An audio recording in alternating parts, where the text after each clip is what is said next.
Well, we begin this afternoon with signs that the U.S. may be moving in the direction of becoming a police state. Now, we've heard about drones being used in the Middle East. Most recently, Iran seized a U.S. drone accused of spying on the country. But now reports that Predator drones are being used on American citizens on U.S. soil. This video pretty much sums it all up. Nelson County, North Dakota Sheriff Kelly Yonke went looking for 6 missing cattle on a Brossard family farm when 3 armed Brossard brothers chased him away. Yonke called the Highway Patrol, a SWAT team, a bomb squad, and a Predator drone operated by U.S. Customs and Border Protection. The drone was used to surveil the property until the Brossard brothers were observed to be unarmed. Then the SWAT team moved in to make the arrests. Yes, that really happened. An unmanned multi-million-dollar drone was reportedly used to help local police track down stolen cows and their owners. So what is happening here in the U.S., and is this a sign of things to come?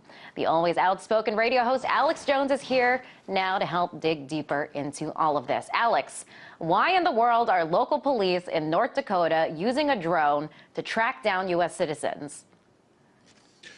Well, that's because this is their prime enemy and prime target. Our country has been taken over by Goldman Sachs, the same folks that have taken over Europe. They publicly are setting up a system where the entire military-industrial complex is used against the people, and in the internal law enforcement manuals that I've gotten from law enforcement in the last decade, but especially in the last few years, none of it is about Al-Qaeda that our government's given control of Libya to. It's all about land rights activists, Second Amendment activists, property rights activists, and now, under the Department of Defense, there's the Rural Affairs Council and the 10 Governors Council, and in the training, and this is public, it is all about having an all-out civil war with rural populations who aren't going to give their property up under the Rural Council. So, of course, hundreds of miles inside the U.S., they won't use the Predator drones on illegals coming across the border, but they will on citizens who, under common law, cows keep coming on your property for the damage and things, you are able to keep them. That's common law, that's state law.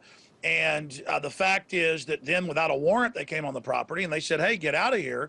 You don't have a warrant. And they had firearms in their vehicles, so they called in a Air Force vehicle. And this is a multi-million-dollar system they use to kill people worldwide. And why is it happening? When they passed the NDAA that Ron Paul has called martial law in America here in the U.S. a few weeks ago, when they passed that, it says the whole world, not just the U.S., can have predators over it dropping bombs on them. So it's a declaration of war, an end to posse comitatus, troops on the streets, and says they can kill U.S. citizens, disappear U.S. citizens. It isn't a police state. It's beyond a police state. It's something more like North Korea. Do you think, Alex, that this is a sign of things to come, this cross from using, because drones are typically used in the Middle East, on terrorists. Do you think that this could be the beginning of more instances like this, where we see Predator drones being used on U.S. citizens? Yes, Northcom, based in Colorado Springs, Colorado, is the real government. And the United States is a battlefield for at least a decade. They're just announcing now what they always planned. I mean, I knew 9 years ago we were going to have TSA checkpoints. People laughed, but I watched C-SPAN. I read the documents. I made them public. Now they have TSA checkpoints with the Army and Marines in states all over the U.S., and you pull up in the middle of the countryside, and there's highway checkpoints with cops dragging you out of the car under the orders of TSA. Now, they have Marine Corps running DUI checkpoints to make it sound like good PR. They're just getting everybody ready for this. I mean, Army Times, Stars and Stripes 3 years ago said, Homeland Brigade, Brigade Homeland was the headline, preparing to pull triggers on American citizens. And I mean, the military's public. They are training. I've been to the drills where they train to go door to door, confiscating our firearms, arresting political dissidents. What came to Russia, what came to Nazi Germany, what came to China, what's come to every other country, classical authoritarianism is now coming here, and the drones that we pay for are going to be used against us. Not when there's a bank robbery, not when a liquor store gets robbed, not when your house gets invaded, but when you are that rural gun owner. The entire posture of the Pentagon is literally set to wage war on self-sufficient country boys, as Hank Williams' song, "A Country Boy Can Survive." You can skin a buck, you can run a trot line. the law enforcement is obsessed with it because But they know why rural target the populations. rural farmers? What danger do they pose? Why did Stalin target them in Ukraine? Why did Hitler go after rural areas? They don't want you being self-sufficient. They want you in the artificial big cities, the artificial habitat that they've basically set up, their control grids. You go out in the middle of nowhere and you'll be in country towns with Homeland Security cameras everywhere, helicopters flying over, because I've been telling people this is coming in the rural areas because I've talked to the police. They are scared of people that are self-sufficient and who they know aren't going to turn their guns in when they're ordered to. Okay, Alex, one argument that we hear from proponents of drones and other surveillance methods is that, hey, do whatever it takes to improve the safety and security of the population. What do you think about this argument? And can you talk about the capacity of drones to be abused? Absolutely. Look, Hitler said he did everything he did to keep people safe. Fidel Castro does that. Pol Pot did that. I mean, in every case, tyrants always claim it's to keep you safe. But as the founders said, like George Washington, government is like fire, a dangerous servant, a fearful master. Government is... In the 20th century, government killed over 200 million people, more than anything else that was an unnatural death. Government is always the greatest abuser. Government is always the greatest danger when it gets out of hand. And we told everybody this was coming. We told you highway checkpoints. We told you end of posse comitatus military on the streets. We told you TSA groping you in body scanners. And people never believed it. All of it is now going to come. You notice the militaries are lining up against each other worldwide. You notice Iran's threatening to shut off the Strait of Hormuz. You notice there's staged revolutions going on everywhere.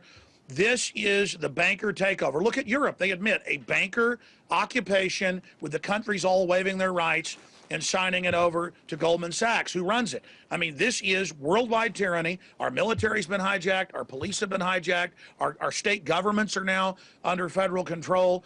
America has turned into the evil empire, as Ron Paul has pointed out. And we're only going to get our republic back by admitting how much tyranny we've gotten into. The great threat is this tyranny, and the banks are getting ready for runs on the banks. They're getting ready to take the pension funds, just like in Portugal, just like in Greece. And so they're gearing up to use this paramilitary force, because if they don't, people like John Corzine, who's billions of dollars have now disappeared from MF Global, and he won't say where it went, he's going to go to jail like Bernie Madoff. The president, Eric Holder, who on record's been caught perjuring and shipping guns into Mexico. Ron Paul today on my radio show said it's criminal what happened. It's a false flag. They're all going to prison if they don't set up martial law. And I hope the world understands that. This isn't a game. These criminals are going to try to bring in total tyranny, because if they don't, they're all going to prison.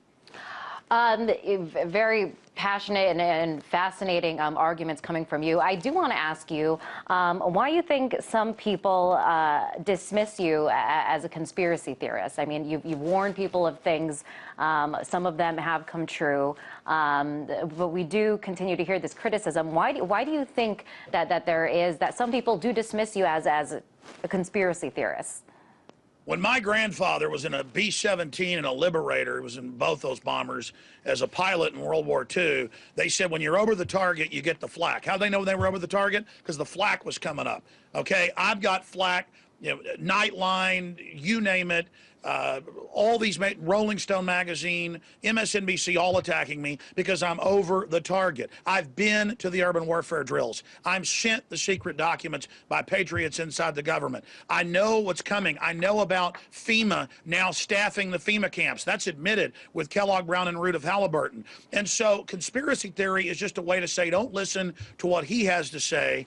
And it's not working anymore. And so all I beg people to do is to look into the information we cover at Infowars.com for themselves and decide and research, do you want the next phase of this to come into view?